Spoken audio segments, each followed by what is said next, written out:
What I'm going to speak on today, I have never once heard addressed in public.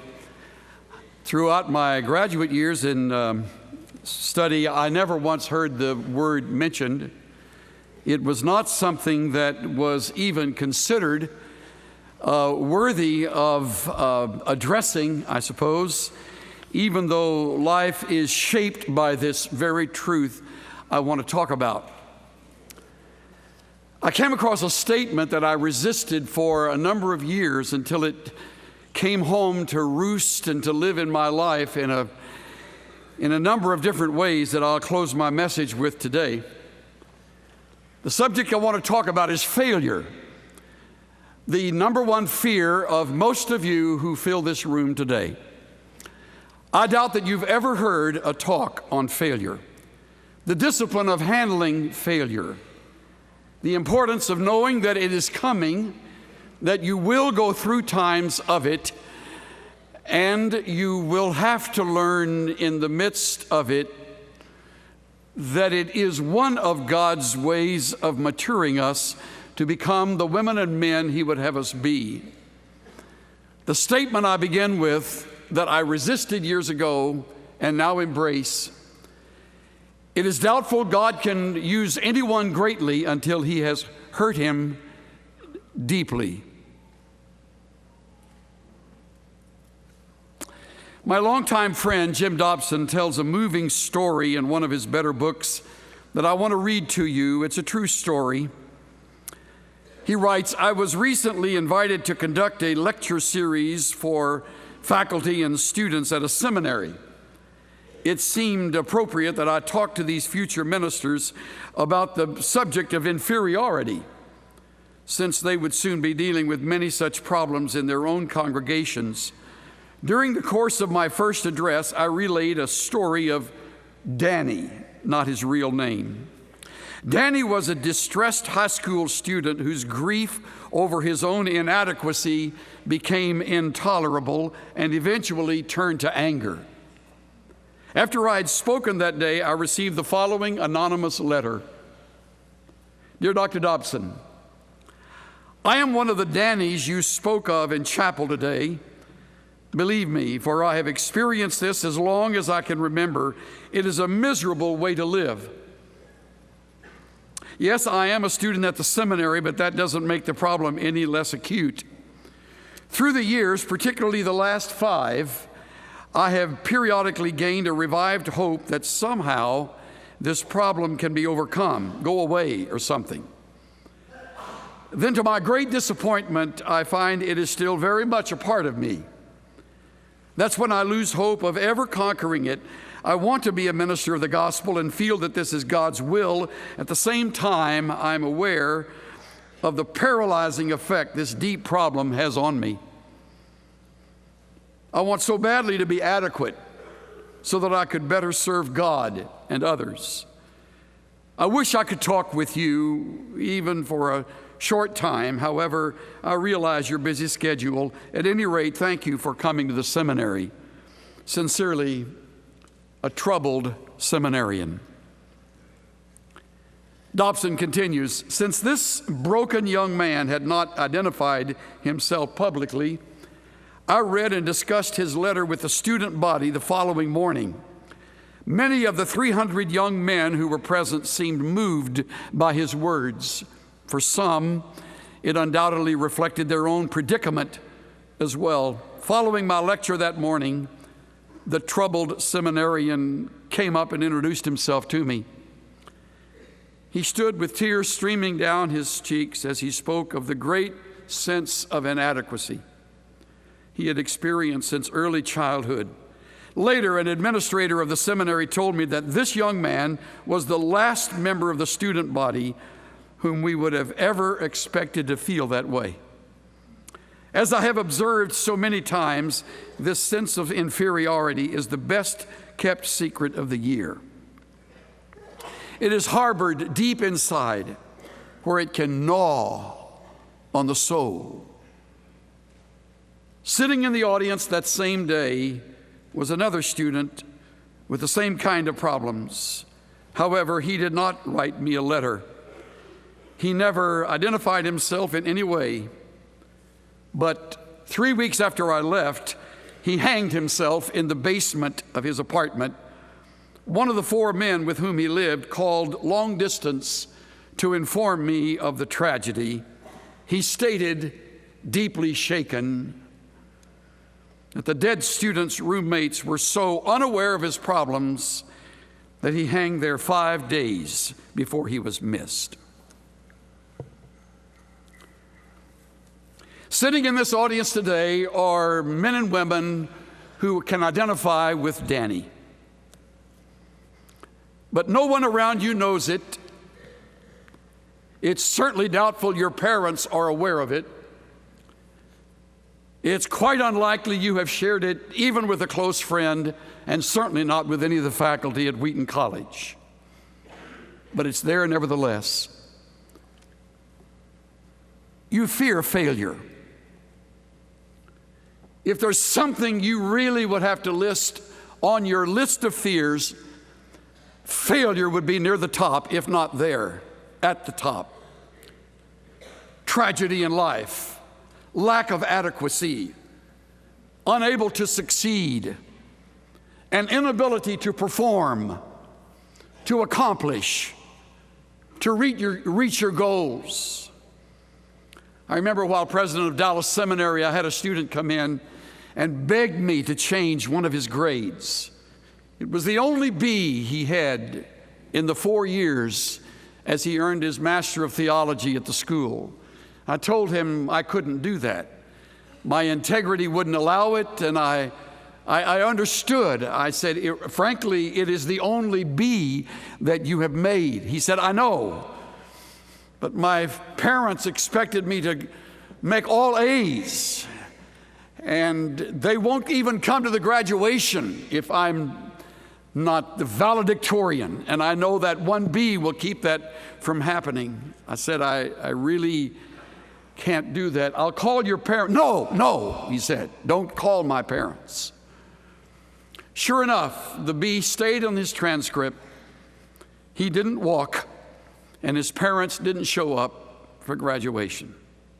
He saw himself with 1B on his 4-year course at a very difficult school. To make those kind of grades as failure. He couldn't bear the thought of facing his father not having a perfect academic record. Truth be told, this fear sweeps across all who are highly driven, strong-hearted people.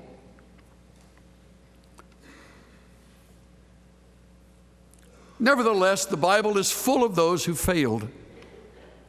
Great people who failed. Allow me just a brief litany.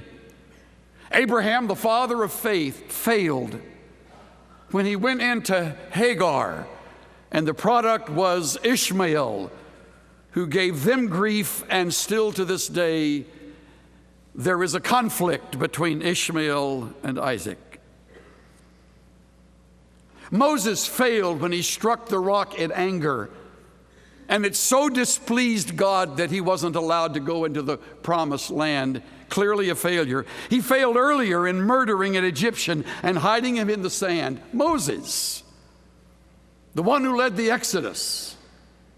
Joseph failed in not building a relationship with his siblings, accepting the preferential treatment of his father, and it was so severe that the boys ganged up and, you know the story, sold him into slavery just to get him out of their life. David could never win over King Saul, even though he was the king-elect, even though he was Saul's confidant and personal musician. David and Saul could never hit it off. It was Saul's problem, but David could never bridge that relational gap between the two of them. Hosea lost his wife, Hosea the prophet. Habakkuk was swarming with doubts and serious unrest regarding the will of God. Nehemiah had enemies throughout the time he was building the wall around Jerusalem. he failed to win them over. John the Baptizer questioned the integrity of Jesus the Messiah while he was in prison. Paul could never bring himself to understand Barnabas's plea to accept John Mark to travel with them on the second journey. And they had such a strong schism between the two that Paul and Silas went in one direction for that journey. Barnabas and Mark sailed off into the sea. Barnabas and Paul would never work again. Whether or not you see that as a failure, the point is it is a relational breakdown. We cannot win them all.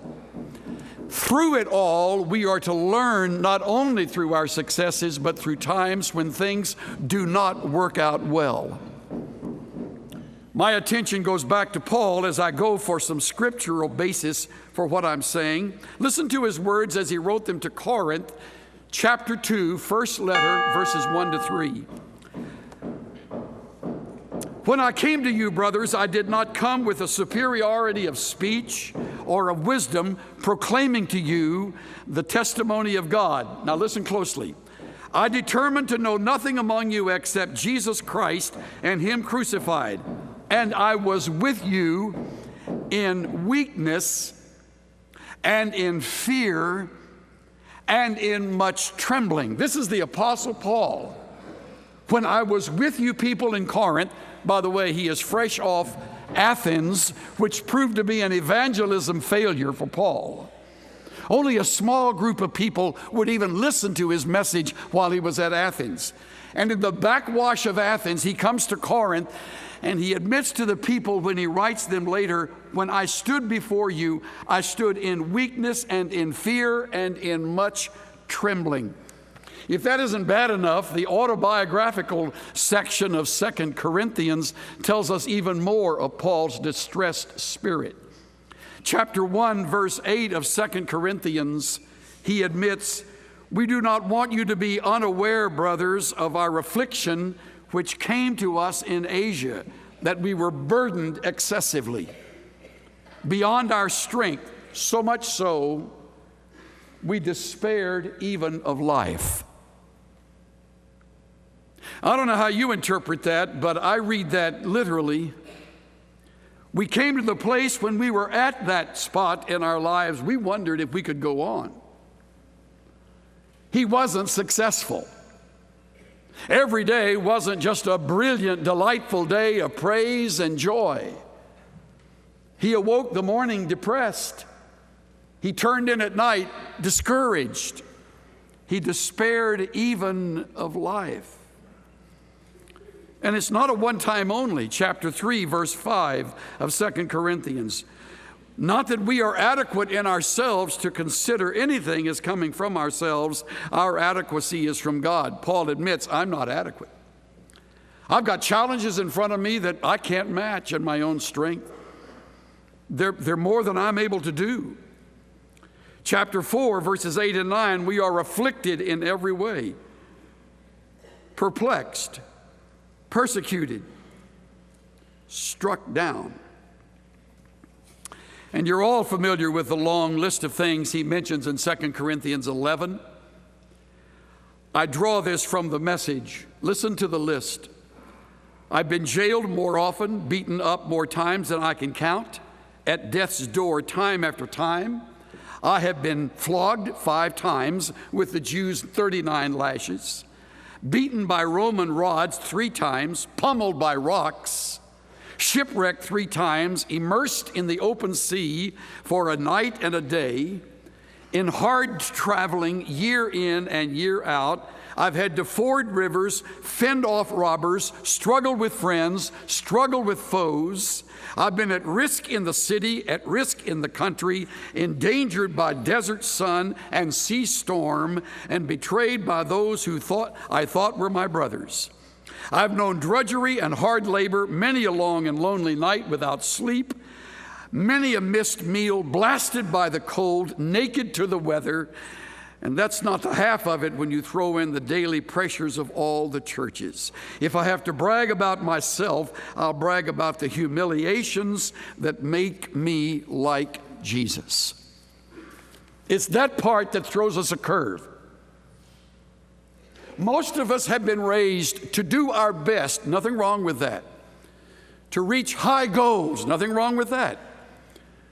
And we have achieved many of our dreams, many of our goals. Though you are young, you find yourself a part of this student body. And there is a sense of unspoken pride being here. Let's face it. So how can you possibly admit a sense of inadequacy? How could you share with anybody the fear of failure?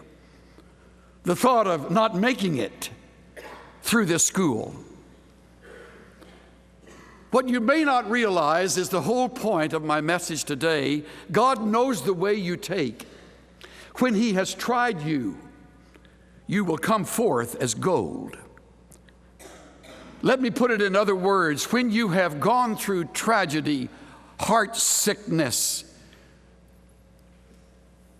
a broken spirit, disappointment, discouragement, disillusionment, academic inadequacy, He knows the way you take. When He has tried you, you will come forth as gold. Now, we love it that Job writes that. We love it that Job modeled that. It's a whole different picture when we're asked to believe it and accept it and model it personally. Now I'm going to do something I rarely do in any message. I'm going to make myself the example. Because I know my own failures better than anyone, and because I have nothing to hide, I want to come down to a level of reality with all of you. You only see me for 3 days. I'm in and out like a flash. And you may know of me or something I have said or done or written or whatever, and you are probably too impressed. I'm guessing that. And you probably are thinking, I mean, the guy's got a downhill slide kind of life. I mean, he's got it made. I mean, how fortunate can you be to have reached some of these goals and done what he's done? Stop it. Stop thinking like that. I am here by the grace of God. If you knew the full story of my life, you would not be at all impressed. You'd be surprised that I'm where I am today. Now, to give you a little background, I'm the youngest in the family of 3. I have an older brother who is brilliant, valedictorian in high school, went to Rice University. Could have been a concert pianist, wound up being a missionary in Argentina for 32 years, and is a magnificent believer in Christ. He loved the Lord long before I did. We shared rooms together. I remember waking up in the middle of the night and looking over, and I'd see him kneeling by his bed, praying. And I'd think, great Scott, why couldn't he have played football or done something, that's fun? I mean, I got a room with Martin Luther here. And he would bring home the most boring report cards you can imagine. I had variety in my report cards, but he had a. I remember when he made anything less than an A at Rice, he came home in tears as a freshman. And my dad sort of chided him, which was so like my dad. My sister, wonderfully popular, wonderfully gifted to this day, so well known among the women of faith ministry, and I came along. I'm the baby in the family of 3. I was unplanned. I was, as my mother put it, a mistake. That's nice to hear. Well, here I am, mistake or not. But I couldn't match up to my brother. I couldn't academically. I couldn't match up to my sister. I've known the pain of parental favoritism. My mother absolutely adored my brother. My father was crazy about my sister. My granddad happened to be the most significant male adult in my growing up years. While growing up, I I admit to you that there were sibling comparisons that I lived with. Why doesn't your report card look like your brother's? I wanted to say, because I'm not my brother. Why haven't you done the things your sister has done? And I couldn't match that. So growing up, I felt like a failure. As a teenager, I began to stutter late years in middle school. We called it then junior high school. I got into senior high school, and believe me, I couldn't put 4 or 5 words together without stuttering. Dick Nemi, who was the speech teacher at Milby High School in Houston, said to me one day, "I want you to be on our debate team." My response was, "Me? You want me on your debate?" He said, "Yeah, this summer I'm going to teach you how to speak." To this day, I struggle some with stuttering. He taught me that my mind was running ahead of my mouth. I now have the opposite problem, you may have noticed, but back then I had that problem. And so I felt the sting of a disability, the public embarrassment of stuttering. As a young husband, I almost ruined our marriage.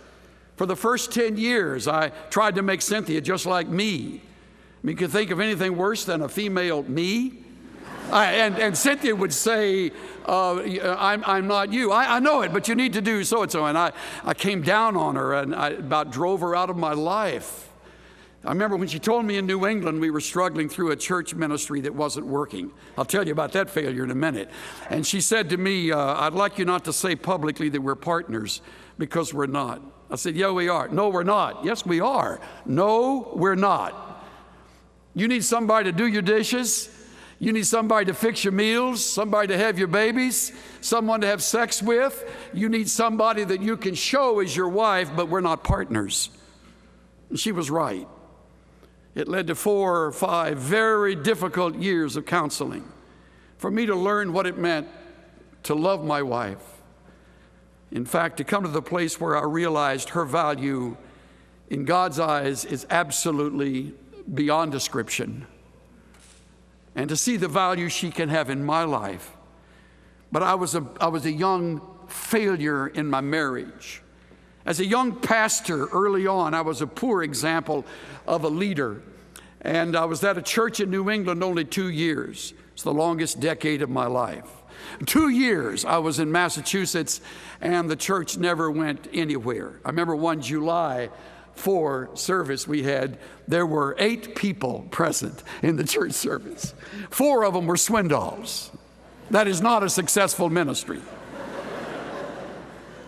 I came to Irving, Texas, and then I went on to a church in California, and things changed. As a man of faith, I've not been all that impressive.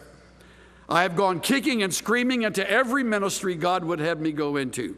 I am not the visionary in the family. Cynthia is. I think about how to reach the person next door for Christ. She thinks about how to reach the land of India. I resisted the thought of going on the radio. She said, "I think we can do that." I told her I didn't know how to do it. She said, I can help. She is the reason it's been successful, though she does not ever get the credit. The ministry that now will reach 30 years. And people give me credit for that, and all they get from me is a voice. And then she takes it from there and makes it work through her staff. I was reluctant to begin writing. I thought, who would want to read something I wrote? And because of the confidence of other people around me, I began to write. And I am to this day amazed anyone reads something I would write. I'm honest about this. And there's something about writing that is just so demanding. I love the line of one of the Brits who says, speaking makes a ready man, reading a broad man, writing an exact man. You have to be so exact when you write, and it's hard work, and I've got enough to do without doing that. And here we are over these years, written these things, and I find myself just amazed that God would use something I'd write. Got a call when I was in Fullerton, California, and it was from the president and the board of the chairman of the board of the Dallas Seminary, and they They wanted me to come to be the president. I laughed. I thought it was one of the guys in the back office calling me. He said, give me a break. I said no 4 times. Cynthia said, I think we ought to say yes. I thought, I don't need the Holy Spirit. I've got you, you know. And she was right. I was wrong. I should have said yes. So reluctantly, I went. I wasn't qualified. I wasn't adequate. I wasn't an academician. You've learned that by now. I couldn't hold a candle to the brains of these people over here that are teaching you. I admire them. We need them, but that's not me. That's not my contribution. And I realized the school wanted a shepherd. They had enough eggheads. Well, I should have probably said academicians, but they had enough bright guys. They needed some real guys. And I remember one time I hugged one of our faculty members. He wrote me, in fact, I told him and whispered in his ear after he'd written a great big tome on Leviticus. I mean, he wrote more on Leviticus than Moses knew about Leviticus. Great big book. And we had given him the book. The publisher was there and everybody applauded. And I was hugging him, thanking him, and I told him I loved him. He wrote me a note later. He says, never in my adult life have I ever had another man put his arms around me and tell me that he loves me. Thank you for telling me you love me. I couldn't believe it, but now I can. Now I can.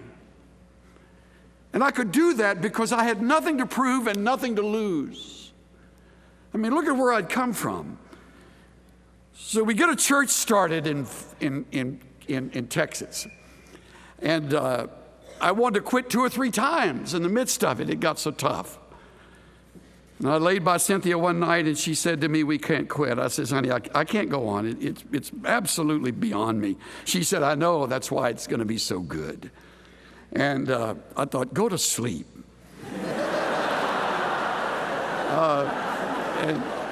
And she said, you can do it. You can do it. And this is September. Next month, we'll celebrate 10 years. We've just built a sanctuary that I just can't believe that people come to listen and to participate and worship.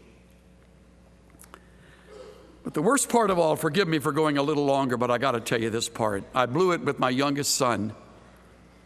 I was too busy publishing books, too busy on the road, too busy speaking everywhere else. And somehow Chuck slipped through my life. Cynthia reminded me of it when she said, you used to play a lot of ball with Kurt, but you don't play much ball with Chuck. I said, well, he doesn't like to play ball. She says, you don't know, you don't play ball with him. He would like to have time with you. And I ignored it, and after a while, he drifted. And he sank away from me. I couldn't reach him. It was some of the hardest stuff of my life that I went through. And all the while, Sunday kept coming, still preaching, still ministering, still inadequate. He fell in love with a lovely girl, and he wanted to buy one of these hotshot motorcycles. And in the real world, they call them a crotch rocket because they just, vroom, you get to 60 in about 2 seconds. And I thought, the kid will kill himself.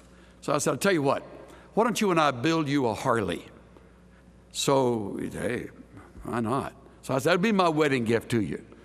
So we get the Harley, we build it all, we put it together. And you know the chaplain has a Harley? I mean, is that good or what? The chaplain's got a Harley. All right.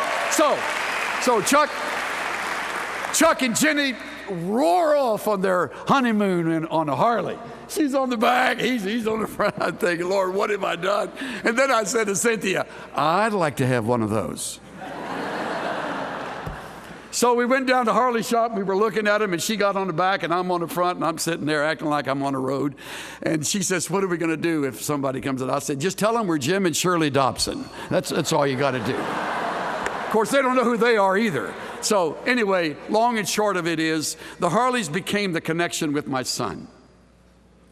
And I'll never forget being on the road with my adult son, realizing this is time for me to make it right. And we pulled our Harleys over an old hickory fence, and we put the kickstands down, and I put my arms around him, and I said, son, I'm sorry. I want you to know that I love you with my whole heart. I was gone too much. You slipped through my hands, but never out of my heart. And I failed you as a dad. But I want you to know I could not love you more. Would you please forgive me? And he said, I forgive you. He said, this is settled today. That led to Cynthia and I realizing how far we'd missed it with all 4 of our kids. And as recently as last summer, we spent weeks working through that and finally sat with all 4 of our kids to tell them that we had failed. We were sorry. I've never really shared that story publicly, but I thought you need to hear that. Because the guy you see sitting here 3 days and then scooting off on a plane to Dallas is going to leave you thinking that life's kind of been a easy street. What you don't know is that the best lessons I've learned through inadequacy and failure, disappointment and heartbreak and forgiveness. By the grace of God, I've come to the place where I no longer fear failure, and I've come to the place where I will be always grateful for God's grace to forgive when I don't measure up to my unrealistic standard. Please, men and women, please understand, only God is adequate. You're not. Only God is perfect. You're not. Only Christ can set goals of that high and reach them. You can't. You do your best. But I can promise you in the future there will be days you will take a ride with your boy. Or you will be sitting face to face with your mom and you'll be saying things that you need to say to build back a bridge that your pride has broken down. Or perhaps with your father, or maybe one of your brothers or sisters. The good news is that God in His grace uses us, warts and all. And I thank you for your willingness today and through this week to listen to one who is not much of an example, even though people think I am. Now you know, sound like Paul Harvey, the rest of the story. Let's pray. Father, thank you for these important and significant moments together. Thank you for such rapt attention from these dear students and faculty members who don't even know me. Thank you for their great hearts, their desire to serve you and to be your man or woman in this world that's long since walked away from you. Use us as real people, not perfect models. Teach us that in the midst of love and forgiveness and understanding and even failure and inadequacy, your grace shines through and becomes sufficient. Thank you for that especially. In the lovely name of Jesus, I pray. Everybody said, amen. You're watching WETN TV, a broadcasting service of Wheaton College. For a copy of this program, please call the Media Resources Department of Wheaton College at 752-5061.